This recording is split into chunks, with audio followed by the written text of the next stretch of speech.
आखिर कैसे मारे गए ईरान के supreme leader Khamenei? United states of America और इजरायल ने कौन सी टैक्टिक्स लगाकर कर दिया ढेर? टॉप सीक्रेट सर्विस प्रमुख पर अंडरकवर एजेंट होने का आरोप, परमाणु कार्यक्रम की लीक का दावा। मध्य पूर्व की सियासत एक बार फिर विस्फोटक दावों के केंद्र में है। ईरान के पूर्व राष्ट्रपति महमूद अहमदीनेजाद ने हालिया बयान में सनसनीखेज आरोप लगाया है कि ईरान की एक शीर्ष गुप्त खुफिया इकाई का प्रमुख ही कथित तौर पर इजरायल की खुफिया एजेंसी मोसाद का अंडरकवर एजेंट था। उनका दावा है कि डबल एजेंटों के एक नेटवर्क ने इजरायल को ईरान के परमाणु कार्यक्रम से जुड़ी अत्यंत संवेदनशील जानकारियां उपलब्ध कराईं। हालांकि इन दावों की स्वतंत्र पुष्टि अब तक नहीं हो सकी है, लेकिन अगर इन आरोपों में आंशिक सच्चाई भी है तो यह ईरान की सुरक्षा संरचना में अभूतपूर्व सेंध का संकेत हो सकता है। राज खुलने से पहले देश छोड़ भागे एजेंट।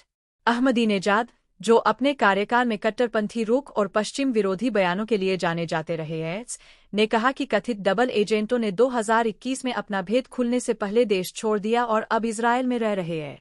उनका आरोप है कि यही नेटवर्क 2018 में ईरानी परमाणु दस्तावेजों की चोरी और कई परमाणु वैज्ञानिकों की लक्षित हत्याओं में भी शामिल था। इन घटनाओं ने पहले ही ईरान की सुरक्षा एजेंसियों की कार्यप्रणाली पर गंभीर सवाल खड़े किए थे। खामेनेई की कथित मौत और हाई प्रोफाइल ऑपरेशन। इन आरोपों के बीच क्षेत्रीय मीडिया में एक और सनसनीखेज रिपोर्ट सामने आई, जिसमें दावा किया गया कि ईरान के सर्वोच्च नेता अली खामेनेई को तेहरान के भीतर एक अत्यंत सुरक्षित बंकरनुमा परिसर में कथित हमले में मार दिया गया। बताया गया कि उस समय उनके साथ सुरक्षा परिषद के सलाहकार अली शमखानी और IRGC प्रमुख मोहम्मद पाकपूर मौजूद थे। रिपोर्टों के अनुसार खुफिया एजेंसियां लंबे समय से शमखानी की गतिविधियों पर नजर रखे हुए थीं और उनकी मूवमेंट के जरिए कथित तौर पर खामेनेई के ठिकाने का पता लगाया गया। इन दावों की भी आधिकारिक पुष्टि नहीं हुई है। ईरानी सरकार की ओर से ऐसी किसी घटना की पुष्टि या स्वीकारोक्ति सामने नहीं आई है। नेतन्याहू और ट्रंप का जिक्र। मीडिया रिपोर्टों में यह भी कहा गया कि कथित हमले की सफलता के तुरंत बाद इजरायल के प्रधानमंत्री बेंजामिन नेतन्याहू ने इसकी घोषणा की। इसके बाद अमेरिका के पूर्व राष्ट्रपति डोनाल्ड ट्रंप द्वारा भी इसकी पुष्टि किए जाने का दावा किया गया।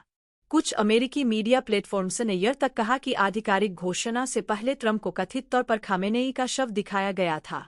हालांकि इन रिपोर्टों की स्वतंत्र पुष्टि उपलब्ध नहीं है और इन्हें सत्यापित दावे नहीं माना जा सकता। हिजबुल्लाह और नसल्लाह कनेक्शन। तनाव के इस दौर में लेबनान भी घटनाक्रम का अहम हिस्सा बन गया है। रिपोर्टों के अनुसार एक ईरानी जासूस ने इजरायल को हिजबुल्लाह प्रमुख हसन नसल्लाह के ठिकाने की जानकारी दी थी, जिसके बाद बेरूत के दक्षिणी उपनगर में हवाई हमले में उन्हें मार गिराया गया। सितंबर में लेबनान में हिजबुल्लाह कार्यकर्ताओं द्वारा इस्तेमाल किए जाने वाले हजारों पेजर और वॉकी टॉकी में विस्फोट हुए, जिनमें दर्जनों लोगों की मौत और हजारों के घायल होने की खबरें आईं। आम धारणा यह रही कि इन हमलों के पीछे इजरायल की योजना थी। हालांकि इजरायल ने न तो इसकी पुष्टि की और न ही खंडन किया। पहले भी उगते रहे हैं घुसपैठ के आरोप। यह पहला मौका नहीं है जब ईरान में मोसाद की पैठ को लेकर सवाल उठे हों। पूर्व खुफिया मंत्री अली यूनेसी ने 2021 में एक साक्षात्कार में कहा था कि इजरायली जासूसों ने इस्लामिक गणराज्य के कई सरकारी विभागों में गहरी घुसपैठ कर ली है। लंदन स्थित फारसी भाषा की न्यूज साइट की रिपोर्ट के मुताबिक पूर्व राष्ट्रपति हसन रूहानी के एक सलाहकार ने भी 2022 में चेतावनी दी थी कि वरिष्ठ अधिकारियों को अपनी सुरक्षा को लेकर चिंतित होना चाहिए। क्षेत्रीय तनाव का बढ़ता दायरा। अहमदीनेजाद के आरोप ऐसे समय आए हैं जब इजरायल और ईरान समर्थित संगठनों के बीच तनाव चरम पर है। इजरायली सेना ने दक्षिणी लेबनान में सीमित जमीनी अभियान की घोषणा की है। लेबनान के स्वास्थ्य मंत्रालय के अनुसार हालिया हवाई हमलों में सैकड़ों लोगों की मौत और हजारों घायल हुए हैं। मध्य पूर्व में पहले से ही जटिल भूराजनीतिक समीकरण अब और अधिक उलझते दिख रहे हैं। क्या संकेत देती है ये घटनाएं? यदि अहमदीनेजाद के दावे सही साबित होते हैं तो यह ईरान की सुरक्षा प्रणाली में ऐतिहासिक स्तर की विफलता होगी।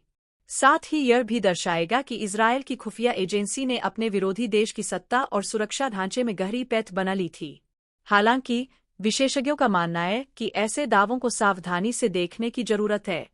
मध्य पूर्व की राजनीति में दुष्प्रचार, मनोवैज्ञानिक युद्ध और रणनीतिक लीक आम हथियार है। सच्चाई चाहे जो भी हो, इन घटनाओं ने एक बार फिर यह स्पष्ट कर दिया है कि आधुनिक युद्ध केवल सीमाओं पर नहीं, बल्कि खुफिया नेटवर्क, साइबर स्पेस और सत्ता के गलियारों में भी लड़ा जा रहा है। ईरान, इजरायल और लेबनान के बीच बढ़ते तनाव, कथित जासूसी नेटवर्क और हाई प्रोफाइल हमलों के दावों ने क्षेत्र को अस्थिरता के नए दौर में धकेल दिया है। अब निगाहें इस बात पर टिकी है कि क्या इन आरोपों की आधिकारिक पुष्टि होती है या वे मध्य पूर्व की सियासी बयानबाजी का हिस्सा बनकर रह जाते हैं। एक बात तय है, अगर सत्ता के शीर्ष पदों तक जासूसी नेटवर्क पहुंच चुका है तो यह केवल एक देश की नहीं बल्कि पूरी क्षेत्रीय सुरक्षा व्यवस्था की चुनौती है।